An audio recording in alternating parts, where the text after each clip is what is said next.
বরাবরই বলি, যারা আমাদের সমালোচনা করছে আসলে এটাও আমাদের একটা প্রচার হচ্ছে। আমরা আপনাদের প্রত্যাশা পূরণে সর্বদা সচেষ্ট থাকবো ইনশাআল্লাহ। আমি মোস্তাকুর রহমান জাহিদ, সম্মিলিত শিক্ষার্থী জোটের পক্ষ থেকে অভিপ্রায় বলব। আমরা সম্মিলিত শিক্ষার্থী জোটের যে প্রচারণা এটা আজকে থেকে শুরু করেছি, গতকাল থেকেই শুরু করেছি। তো আমরা শিক্ষার্থীদের মধ্যে, আবাসিক শিক্ষার্থীদের মধ্যেও যেমন কাজ করতেছি, অনাবাসিক শিক্ষার্থীদের মধ্যেও কাজ করতেছি। আমরা জানি যে আবাসিক শিক্ষার্থীর থেকে অনাবাসিক শিক্ষার্থীর সংখ্যা বেশি, তো আমরা উভয় জায়গায় কাজ করার চেষ্টা করতেছি। সাধারণ শিক্ষার্থীদের জন্য আমাদের মেসেজ হচ্ছে, আমরা সম্মিলিত শিক্ষার্থী জোটের ওপর আস্থা রাখুন। আমরা আপনাদের প্রত্যাশা পূরণে সর্বদা সচেষ্ট থাকবো ইনশাআল্লাহ। আমাদের যে ইশতেহার দেওয়া হয়েছে সেই ইশতেহারগুলো আপনারা দেখবেন।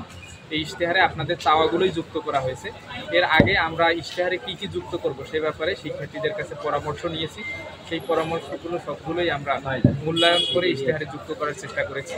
বরাবরই বলি, যারা আমাদের সমালোচনা করছে আসলে এটাও আমাদের একটা প্রচার হচ্ছে। আমরা কাদা ছোড়াছুরি করতে চাই না, আমরা অন্যদের সমালোচনা করে সময় নষ্ট করতে চাই না, আমরা নিজেদের কাজগুলো করে যেতে চাই। আচরণবিধি লঙ্ঘন না হওয়ার পরেও যারা আমাদের বিভিন্ন বিষয় নিয়ে কোটি কোটি সমালোচনা করার চেষ্টা করছে তাদেরকেও আমরা ধন্যবাদ জানাই, কারণ তারা নিজেদের প্রচারণায় সময় ব্যয় না করে আমাদের প্রচারণায় সময় ব্যয় করছে বলে আমরা মনে করি। তো আমরা চাই সবাই মিলে, ইতিমধ্যে আপনারা দেখবেন অনেক ছাত্র সংগঠন আচরণবিধি সরাসরি লঙ্ঘন করেছে, তারা লিফলেট আগেই বিতরণ করে ফেলেছে।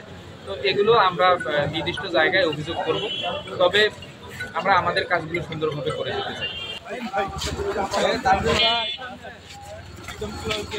আমাদের